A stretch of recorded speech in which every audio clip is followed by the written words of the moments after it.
Hoje falaremos sobre interações intermoleculares. A primeira interação é a de polo-dipolo, que ela é formada através de ligações polares. Ligações polares são formadas por moléculas que têm polos nas extremidades diferentes, ou seja, moléculas que têm um lado positivo e o outro lado negativo. Isso seria moléculas polares. Moléculas apolares, por exemplo, é diferente porque elas possuem, os dois lados têm o mesmo polo. Então, esse tipo de molécula não fazem ligações de polo-dipolo. As ligações são formadas através de moléculas o quê? Polares. Outro tipo de ligação que temos nas interações intermoleculares, que é a segunda, que é ligações de hidrogênio, elas são formadas quando temos ligações com flúor, oxigênio e nitrogênio, o famoso FON. Um exemplo bem típico é a água, o H2O, que tem a parte da tensão superficial, que essa tensão superficial é quando temos uma molécula de água, aí tem a interação do outro, e assim as moléculas vão interagindo entre si. Essa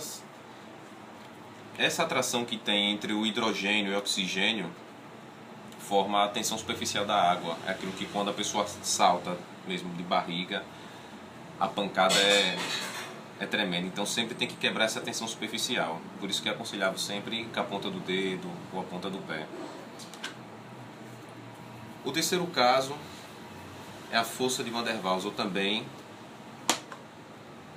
conhecido como dipolo induzido. A força de Van der Waals ela consiste em você forçar uma molécula. Provavelmente um exemplo muito clássico seria quando você tem um botijão de gás, bujão feio. Você tem um bujão de gás e nesse bujão de gás, vamos dar o exemplo que ele tá vazio. Aí você chama o carrinho da Ultragás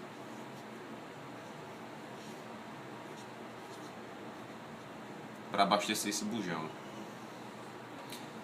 Geralmente aqui está vazio, né? Então as moléculas gasosas ela tem a tendência a ficarem afastadas umas das outras, porque é a forma mais estável, por isso que estão no estado gasoso.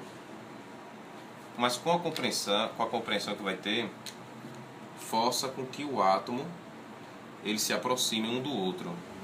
Então uns se aproximando dos outros faz com que a molécula fique no estado líquido, que é esse daqui de baixo, o de vermelho, que seria diferente dos três estados, né? Se temos aqui um exemplo, o ferro, que ele forma, né, a composição do bujão mesmo, as moléculas de ferro, dos sólidos em gerais, eles têm a tendência a sempre ficarem de uma maneira bem mais arrumada.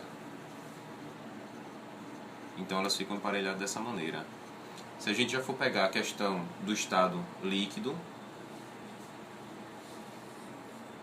já seria diferente.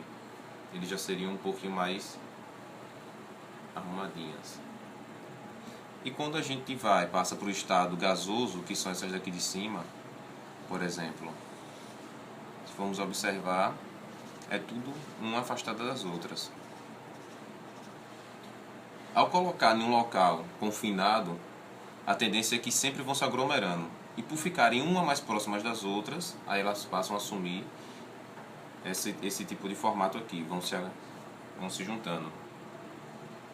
Isso é o que faz a diferença, no caso, para entenderem, né, do que é uma molécula, porque vira um líquido dentro quando é um dipolo induzido, ou força de Van der Waals, ela dentro do bujão de gás está líquido e não na forma gasosa por conta disso. Mas quando você abre a válvula aqui e o gás escapa, ele vai para a sua forma mais estável, que seria o gás, que é na parte mais afastada da molécula.